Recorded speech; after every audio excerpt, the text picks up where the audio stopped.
इस महिला को अगर मौका मिला होता कि थोड़ा अपने विवेक का इस्तेमाल करके अपने लिए पुरुष चुन लो, साथी चुन लो, तो किसी को भी चुनती, ऐसे कसाई को तो नहीं चुनती ना। कितनी महिलाओं को टिकट दिया है इन पार्टियों ने? भारत की संसद में कितनी होती हैं महिलाएं? जब महिलाएं होती नहीं तो महिलाओं के मुद्दे कौन उठाएगा? वही पुरुष जो खुद महिलाओं का शोषण करते हैं, वो महिलाओं के पक्ष में मुद्दे उठाएंगे। क्यों उठाएंगे? जो पति पीटे वो थोड़ा बुरा लगता है, लेकिन जो महिलाओं को बचाने आए वो महिलाओं को बहुत ज़्यादा बुरा लगता है। बहुत आनाकानी की पत्नी ने, तो उसे इतना गुस्सा आया कि उसने एक सिकल से वो पत्नी का पेट ही फाड़ दिया, जानने के लिए कि बच्चे का जेंडर क्या है।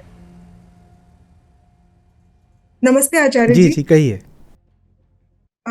सर, मेरा प्रश्न एक हाल ही में एक घटना हुई है उसको लेके है। बहुत दुखद घटना है। यूपी में एक जगह है बदायूं, वहां से ये खबर आई है कुछ दिन पहले कि एक दंपति है जो 22 साल से शादीशुदा थे और उनके 5 बेटियां थी। और जो पत्नी थी वो 6 महीने छठे बच्चे से प्रेग्नेंट थी, 8 महीने की प्रेग्नेंट थी। तो जो पति है वो जानना चाहता था कि बच्चे का जेंडर क्या है। इस बात को लेके दोनों में बहुत झगड़ा हो गया। तो बहुत आनाकानी की पत्नी ने, तो उसे इतना गुस्सा आया कि उसने एक सिकल से वो पत्नी का पेट ही फाड़ दिया, जानने के लिए कि बच्चे का जेंडर क्या है। तो जैसे मैं आपको ये बता रही हूँ तो मुझे ये सोच के भी ऐसा लग रहा है कि ऐसा कोई कर भी कैसे सकता है। मतलब वो सिंक इन नहीं हो रहा है अभी तक कि ऐसा कैसे हो गया, बट एक्चुअल में ऐसा हुआ है। सिर्फ ये जानने के लिए कि बच्चे का जेंडर क्या है उसने इतनी बड़ी हिंसा कर दी।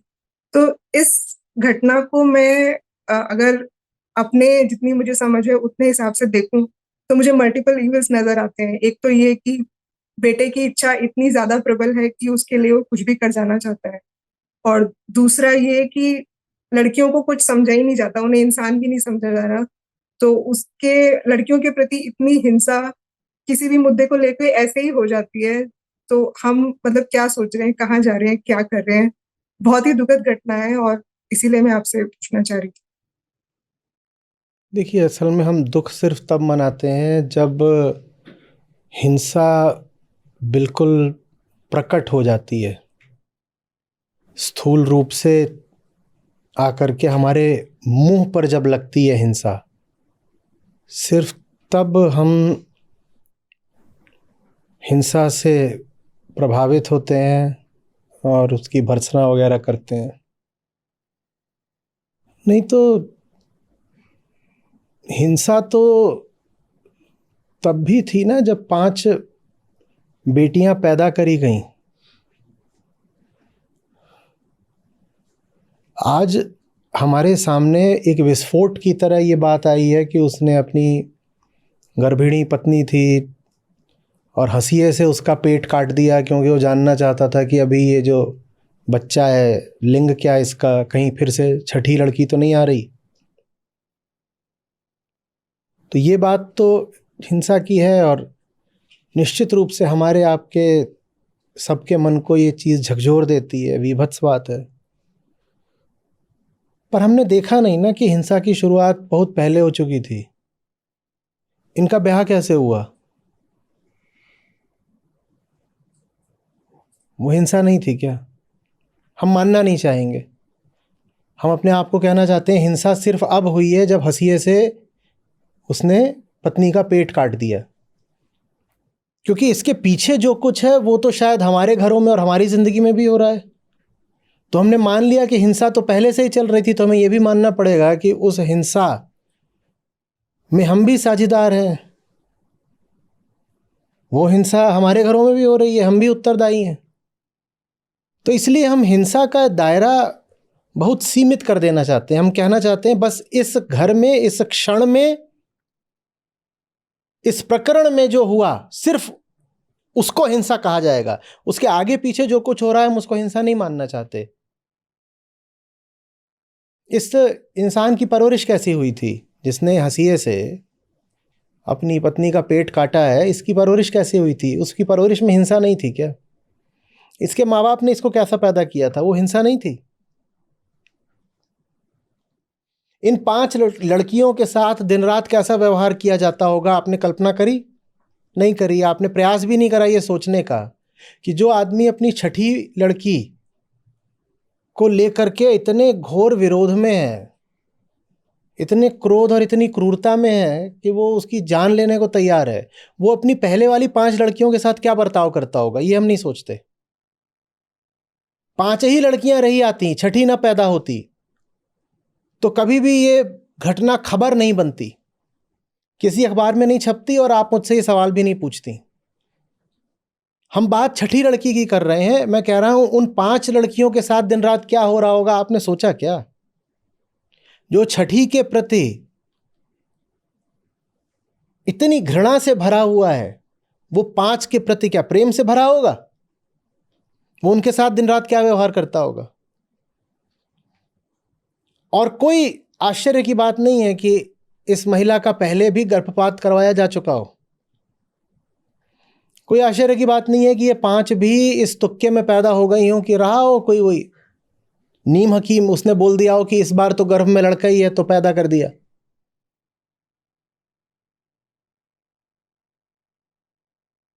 बहुत सारी लड़कियां अब इसलिए भी पैदा हुई जा रही हैं, जो प्रीनेटल होता है टेस्ट डायग्नोस्टिक, कानून इसकी अनुमति देता नहीं है।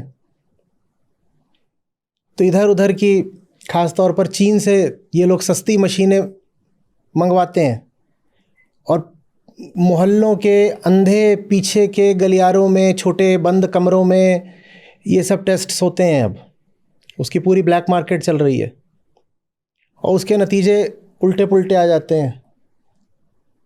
तो होती लड़की है, बता देते हैं लड़का है, तो इस तरह लड़की पैदा हो जाती है। वो पैदा तो हो जाती है, वो जीती कैसे होगी ये तो सोचो।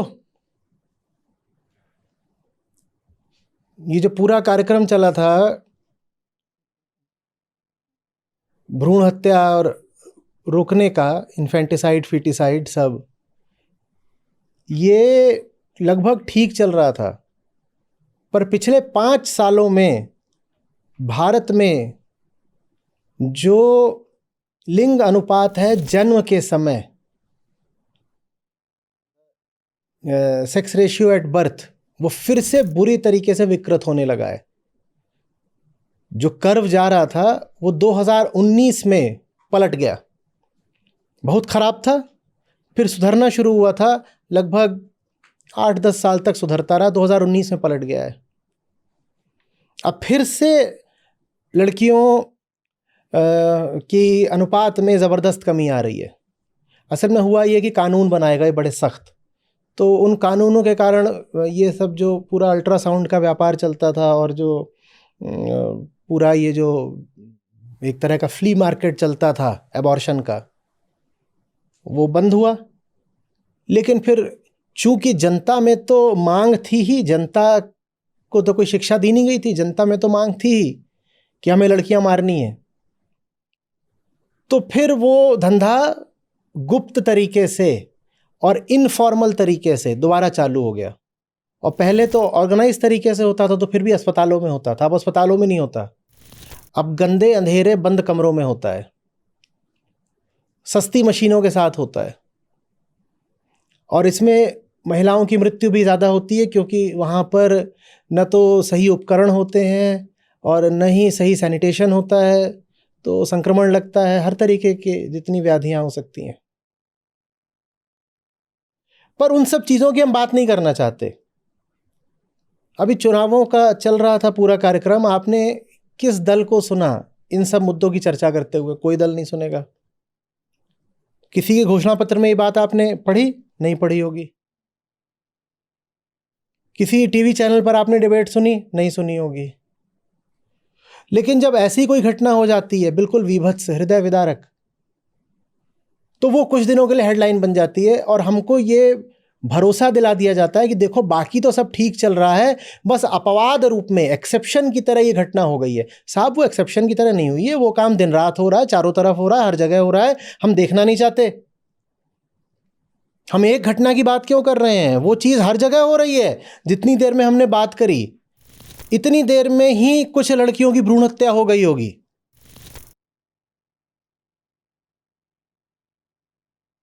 हमें क्राइम से नहीं मतलब होता, हमें स्पेक्टेकुलर क्राइम से मतलब होता है। क्राइम भी ऐसा होना चाहिए कि एकदम जैसे क्राइम थ्रिलर में होते हैं। क्राइम थ्रिलर होते हैं, उनमें कोई साधारण हत्या थोड़ी दिखाई जाती है, उनमें हत्या भी ऐसी दिखाई जाती है कि रोमांच हो जाए। हम करुणा के वशीभूत होकर के नहीं ये सब बातें करते, हम रोमांच के वशीभूत होके जब बात करते भी हैं तो करते।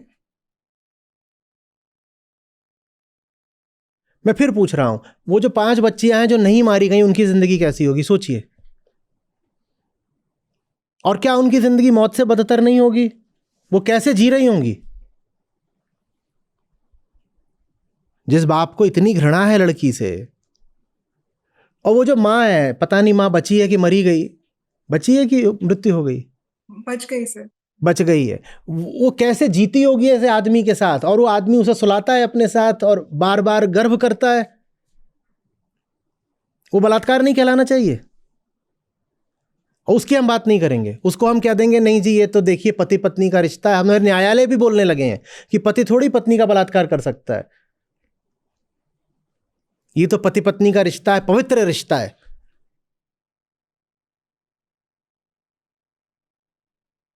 और ये आचार्य हमारे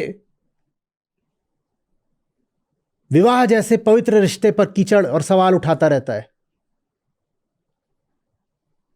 ये रहा तुम्हारा पवित्र रिश्ता। और एक उदाहरण नहीं दे रहा हूं, इसीलिए जब कोई एक विशिष्ट घटना की बात करता है तो मुझे बहुत अच्छा नहीं लगता, क्योंकि एक घटना की बात करके आप कहना चाह रहे हो कि एक ही घटना हुई है। और मैं कह रहा हूं वो जो एक ही घटना है वो सिर्फ एक स्थूल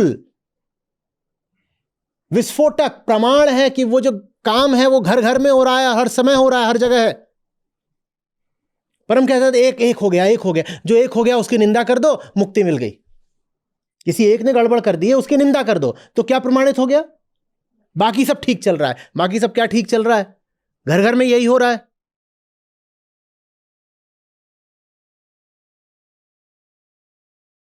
वो जो महिला है जिसका पेट फाड़ा गया, उसने क्यों स्वीकार किया होगा इस आदमी से शादी करना? सोचिए क्या चल रहा होगा, थोड़ा विचार करिए। हिंसा तब नहीं हो रही थी। और इस महिला का अपने मायके वालों से, माने अपने बाप से, भाई से क्या संबंध होगा जो ये सब हो रहा था और उनको बता नहीं पाई? और वो कैसे होंगे कि अगर उनको बताया गया था तब भी उन्होंने कहा कि वहीं पति के घर पड़ी रहे? ये हिंसा नहीं है?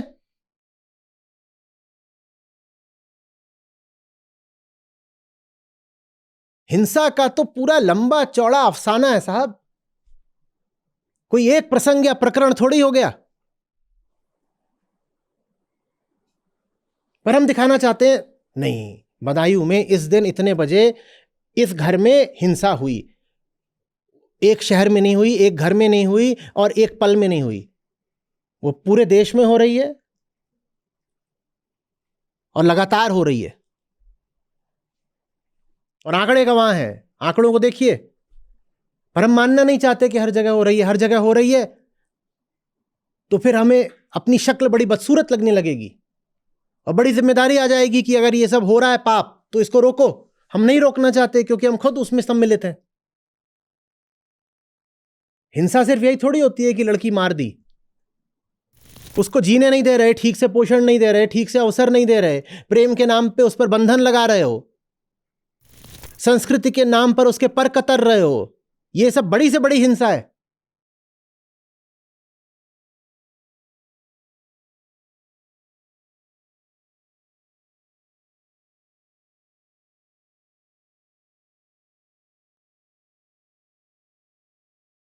इस महिला को अगर मौका मिला होता कि थोड़ा अपने विवेक का इस्तेमाल करके अपने लिए पुरुष चुन लो, साथी चुन लो, तो किसी को भी चुनती, ऐसे कसाई को तो नहीं चुनती ना।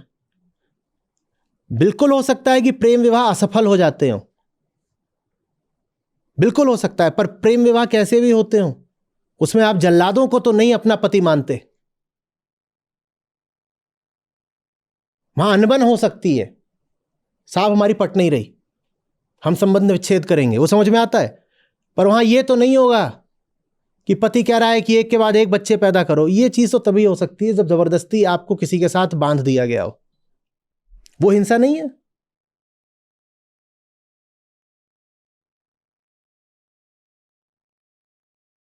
मैं प्रेम विवाह का कोई बड़ा पक्षधर नहीं हूं, क्योंकि प्रेम विवाह कैसे करोगे जब तुम प्रेम ही नहीं जानते, और प्रेम बड़ी आध्यात्मिक बात होती है। तो आमतौर पे प्रेम विवाह के नाम पे जो होता है वो बस काम विवाह होता है, कि एक दूसरे से रुचियां मिल गई और एक दूसरे के शरीर पसंद आ गए तो कह दिया प्रेम विवाह। तो मैं नहीं कह रहा हूं कि प्रेम विवाह आयोजित विवाह से निस्संदेह बेहतर है कि सर्वश्रेष्ठ बात होती है, लेकिन ये सब जो हमारे समाज में व्यवहार है वो तो सबसे निकृष्ट कोटि का है ना, जिसको हम कह देते हैं कि हमारी आदर्श संस्कृति। ये ले लो, दुनिया के किसी देश में इतनी लड़कियां मारी जाती हैं क्या जितने हमारे सांस्कृतिक देश में मारी जाती हैं? 100 बार बता के थक गया, किसी के कान में जू नहीं रेंगती है। भारत की आबादी से 5 करोड़ महिलाएं गायब हैं। कहीं से 2 4 10 लोग मर जाते हैं, हम बोलने लगते हैं बाप रे बाप, बाप रे बाप। 5 करोड़ की आबादी का तो मतलब होता है, 5 करोड़ अगर आप ले ले तो 5 करोड़ की आबादी का दुनिया की 10वीं या 15वीं सबसे बड़ी जनसंख्या का देश निकल आएगा, जैसे पूरा एक देश ही दुनिया के नक्शे से मिटा दिया गया हो। इतने होते हैं 5 करोड़ लोग।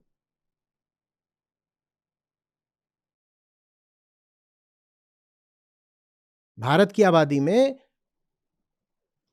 पुरुषों की अपेक्षा 5 करोड़ महिलाएं कम है। कहां गई? ये दुनिया की सबसे बड़ी जनसंहार की एक सतत प्रक्रिया नहीं है क्या? छोटा मोटा कुछ हो जाता है तो हम बोल देते हैं एथनिक क्लींजिंग हुई है। ये क्या है? 4 लड़कियां गायब हो जाती हैं, हम बहुत शोर मचाते हैं, और 4 करोड़ गायब हुई हो तो, और उन्हीं के घर वालों ने मारी हो तो, और फिर हम कहते हैं कि लड़की तो घर में सुरक्षित है। घर से ज्यादा कहीं असुरक्षित है लड़की?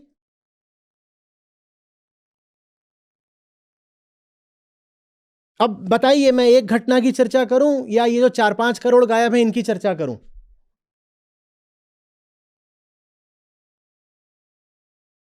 बुरा मुझे तब लगता है जब मीडिया वगैरह में ऐसी घटना आएगी, लेकिन वहां कभी नहीं बताया जाएगा कि यहां जो हो रहा है वो घर घर में हो रहा है।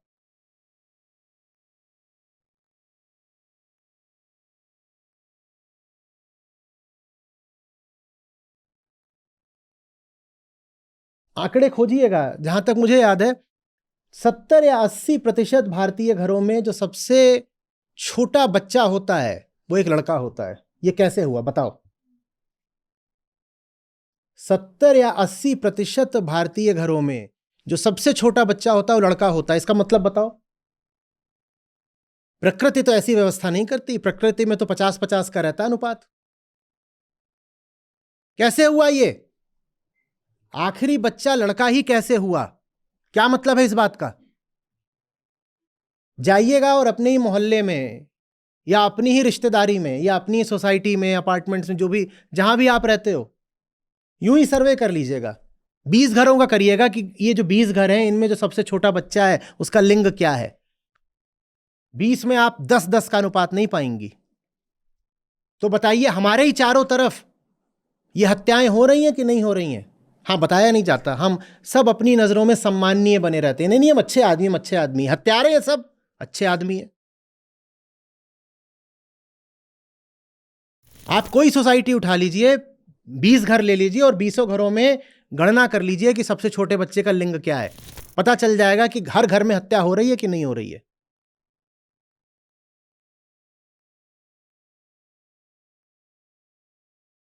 नहीं तो कहां से? सीधा आंकड़ा है, भारत सरकार का आंकड़ा है। भारत की आबादी ले लीजिए, उसमें देखिए पुरुष कितने हैं, महिलाएं कितनी हैं, और फिर पूछिए कि इन दोनों की आबादी में इतना अंतर कैसे आ गया।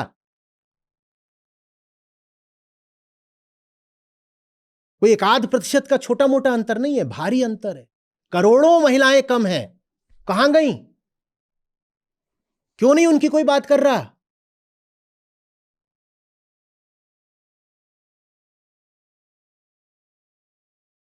और भारत सरकार जनगणना करा नहीं रही है। अभी जब होगी जनगणना, अगर ये कराएंगे तो, क्यों नहीं करा रहे राम जाने, अभी जब कराएंगे तो जितना अंतर था पुरुषों और महिलाओं की आबादी में 2011 में, मुझे डर है वो अंतर कहीं और बढ़ा हुआ ना मिले।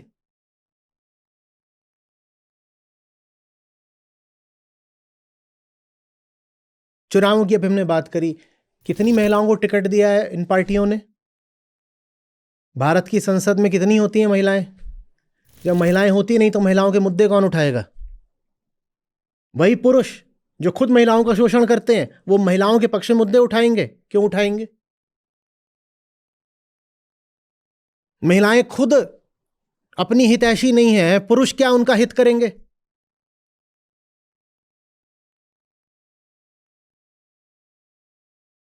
ये कोई छोटी मोटी डिवाइड नहीं है। इस पृथ्वी पर जो सबसे बड़ा डिवीजन है, पृथ्वी नहीं भी छोड़िए तो कम से कम भारत देश में, वो यही है, पुरुष बनाम स्त्री। सुनने में अटपटा लगता है, जब अटपटा लगे तो फिर से भारत की जनसंख्या देखिएगा और पूछिएगा कि इस जनसंख्या में पुरुष इतने ज्यादा क्यों, स्त्रियां कम क्यों, ये करोड़ों लड़कियां कहां गईं, तो पता चलेगा। युद्ध होता है तभी ना करोड़ों शत्रु मार दिए जाते हैं, युद्ध में ही मारे जाते हैं ना। हम हिरोशिमा नागासाकी याद करते हैं, उसमें तो महज कुछ लाख लोग मरे थे, और ये जो करोड़ों मरी हैं इनको कौन याद करेगा? हिटलर के नाम पर आज तक दुनिया थूकती है, उसने 60 लाख मारे थे, और ये जो करोड़ों मरी हैं इनको कौन याद करेगा?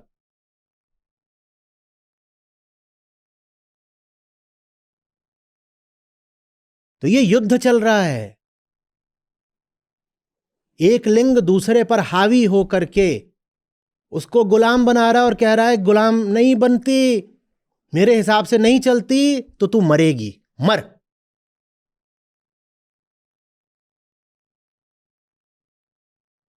और विडंबना यह है कि जिनके खिलाफ युद्ध चल रहा है वो न जाने किन परिकथाओं में खोई हुई हैं, न जाने कौन से उन्होंने गुलाबी आसमानी रंगीन सपने बुन रखे हैं।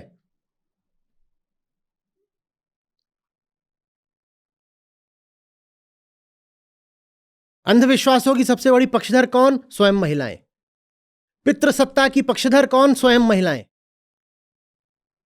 सब मूर्खताओं की पक्षधर कौन? स्वयं महिलाएं। उन्हें समझ में ही नहीं आ रहा, you are at the losing end of a war. और कुछ बताओ तो बड़ा खिन्न हो जाती हैं, खूब मुझे भी गरियाती हैं, कहती हैं हमारा आनंद कुटीर है, हमारा प्रेम नीड़ है, मेरे पिया का घोंसला है, मैं, मेरे पिया और मेरे 3 पुत्र, और आप इसको ऐसा बोल रहे हैं? देवी जी, 3 पुत्र, मैं, पिया और मेरे 3 प्यारे प्यारे बेटे, और आपने ऐसी गंदी बातें बोल दी हमारे आनंद कुटीर, हमारे प्रेम घोंसले के बारे में।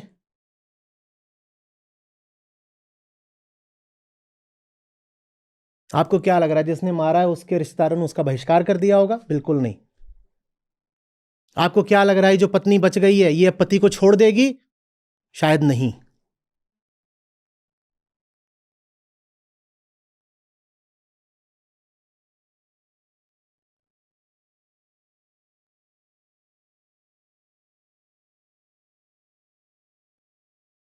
आपको क्या लग रहा है जो 5 बच्चियां हैं जो मरने से बची हुई हैं अभी तक,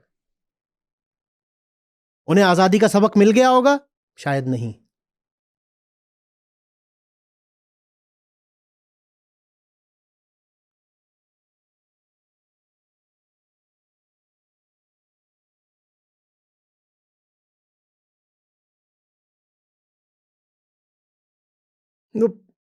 दूरदर्शन पर आता था नाटक, तो वो कोई गांव है हरियाणा राजस्थान कहां, तो वहां वो बिल्कुल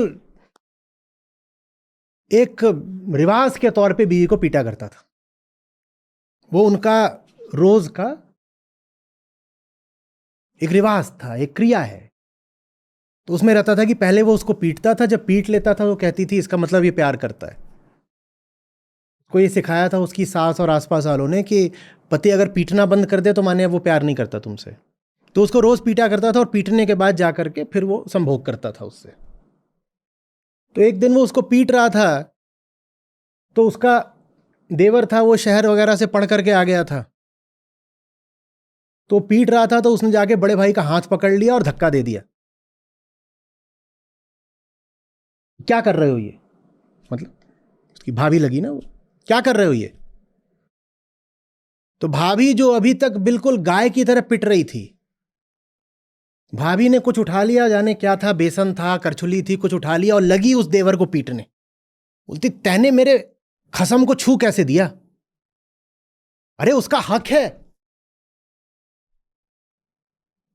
मुझे पीटे कि प्यार करे, हक है उसका।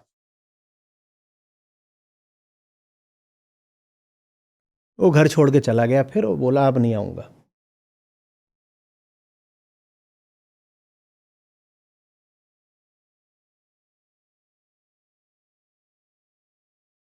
जो पति पीटे वो थोड़ा बुरा लगता है, लेकिन जो महिलाओं को बचाने आए वो महिलाओं को बहुत ज्यादा बुरा लगता है। कहती हमारा घर तोड़ रहा है, मुझसे पिया का प्यार छीन रहा है।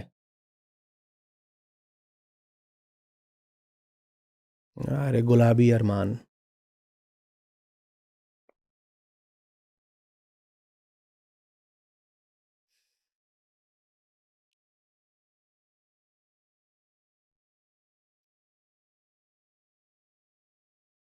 आप अगर इस वारदात में इतनी रुचि रख रही है ना, आप 3 महीने बाद बस ये पता लगा लीजिएगा कि वो महिला अभी भी उस पुरुष के साथ है कि नहीं है। आप ये भी पता लगा लीजिएगा कि अगर इसमें कोई कानूनी कार्रवाई होती है तो महिला क्या सचमुच पति के खिलाफ गवाही दे रही है? पता लगाइएगा, आपकी आंखें खुल जाएंगी। वो देना भी चाहेगी तो रिश्तेदार इतना दबाव बनाएंगे, कहेंगे अब जो होना था सो हो गया, पति को जेल भिजवाएगी क्या? वो मान भी जाएगी, क्योंकि पति अगर जेल गया तो वो स्त्री खुद भी भूखी मरेगी। ये हिंसा नहीं है कि उसके मां बाप ने उसे कुछ कमाने के लायक ही नहीं छोड़ा, ना लिखाया, ना पढ़ाया, ना कोई काबिलियत, ना कोई कौशल दिया। ये हिंसा नहीं है।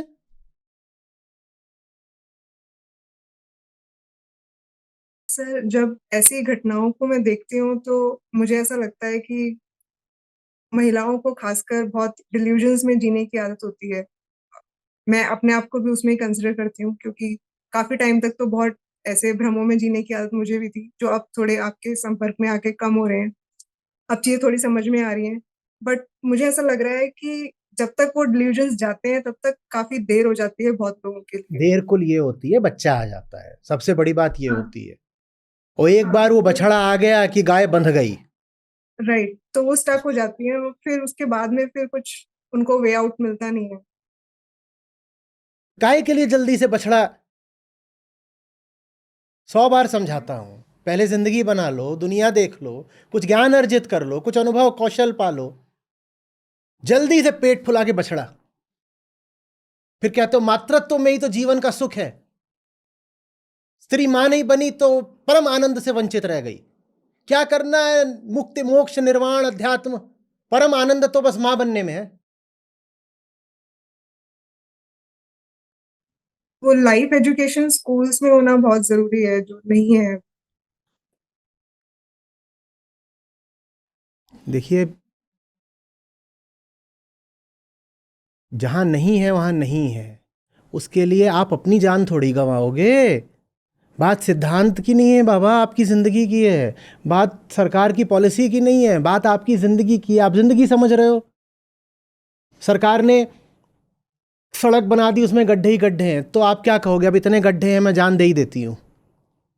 आप कहोगे कितने भी गड्ढे हैं, मुझे अपनी जान तो बचानी है ना। किसी ने अपना कर्तव्य, अपना धर्म नहीं निभाया तो भी मैं अपनी जान तो बचाऊंगी। तो कोई लाइफ एजुकेशन मिल रही है स्कूल में कि नहीं मिल रही, कुछ नहीं हो रहा, उसके बावजूद हर महिला, हर लड़की में अपने लिए कुछ बोध, कुछ विवेक होना चाहिए ना। अपनी जिंदगी का मसला है भाई। हम कब तक प्रतीक्षा करें कि जेंडर सेंसिटाइजेशन होगा या थोड़ी सी समाज में अकल डाली जाएगी या स्कूलों में इस तरह की बातें पढ़ाई जाएंगी? नहीं किया गया तो महिलाएं मरती रहें।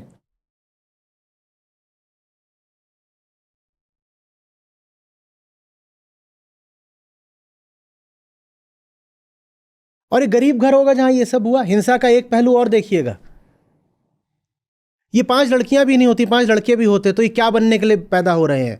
सस्ते फैक्ट्री वर्कर, यही ना? या दिहाड़ी के मजदूर, और क्या? खरी बात कर रहा हूं बिल्कुल। ये मत बताइए कि उनमें से 1 लाख में से कोई एक यूपीएससी भी तो पास कर सकता है। मैं 1 लाख में से उस एक की बात नहीं कर रहा, मैं 99,999 की बात कर रहा हूं। आप इतने गरीब हो और आप बच्चा पैदा कर रहे हो, आप क्या कर रहे हो? आप बस अमीरों की फैक्ट्री को सस्ता लेबर सप्लाई कर रहे हो। जब आप इतने गरीब हो तो आप बच्चा पैदा कर ही क्यों रहे हो? आप उसको पोषण दे पाओगे, आप उसको शिक्षा दे पाओगे? लेकिन नहीं, जब आप इतने गरीब होते हो ना तो सेक्स बस मनोरंजन होता है। जो जितने गरीब तबके होते हैं वहां जन्म दर उतनी ज्यादा होती है। एक कारण यह भी है कि और कोई तो एंटरटेनमेंट होता नहीं, तो बीवी ही एंटरटेनमेंट होती है।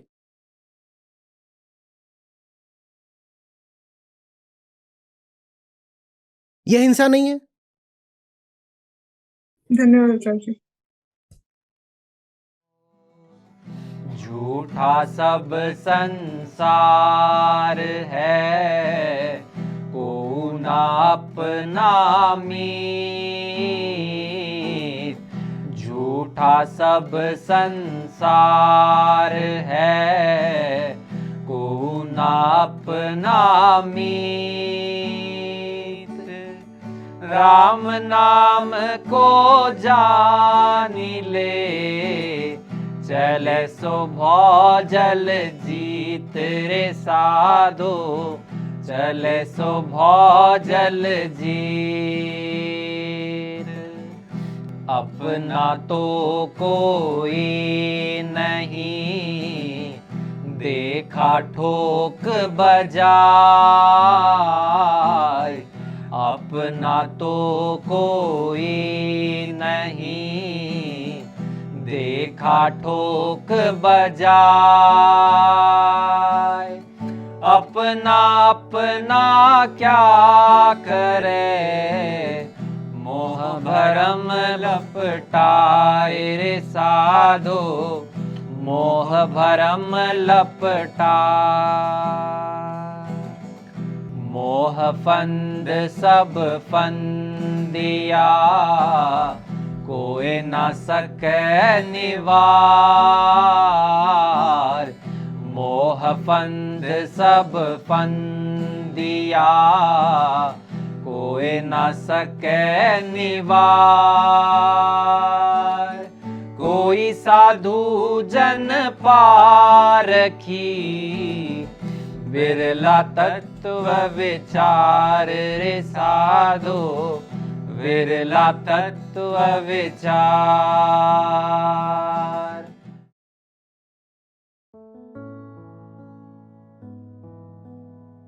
आचार्य जी से जुड़ने के बाद मेरे डर काफी खत्म हो गया। मैं पहले बहुत ज्यादा डरती थी और बहुत ज्यादा मतलब कि छोटी छोटी बातों पे गुस्सा हो जाना, रोना, मतलब ऐसा। अभी भी मैं सीख साझा कर रही हूँ तो मुझे थोड़ी थोड़ी घबराहट हो रही है। मेरा नाम कीर्ति है और मैं लुधियाना से हूँ और मैं दूसरी बार सीख साझा कर रही हूँ। और मैं आचार्य जी को 2021 सुन रही हूँ यूट्यूब पर और पिछले 9 महीने से इससे ऑनलाइन सेशन से जुड़ी हुई हूँ, गीता सेशन से। मैं आज की सीख साझा करना चाहती हूँ। मेरी आज की सीख है, अध्यात्म आपके बंधन को काटता है, संसार की किसी चीज को कामना नहीं बनाना है। हम अपने चैन को संसार से आशा कर देते हैं और फिर जब वो पूरे नहीं होते तो दुख पाते हैं। और ये भी सीखा है, जो खुद आजाद नहीं होते वो हमें क्या आजाद करेंगे। और मैं एक दोहा गाना चाहूंगी। साधु खड़ा बाजार में, मांगे सबकी खैर, ना कहूँ से दोस्ती, ना कहूँ से बैर कबीरा, ना कहूँ से बैर। धन्यवाद।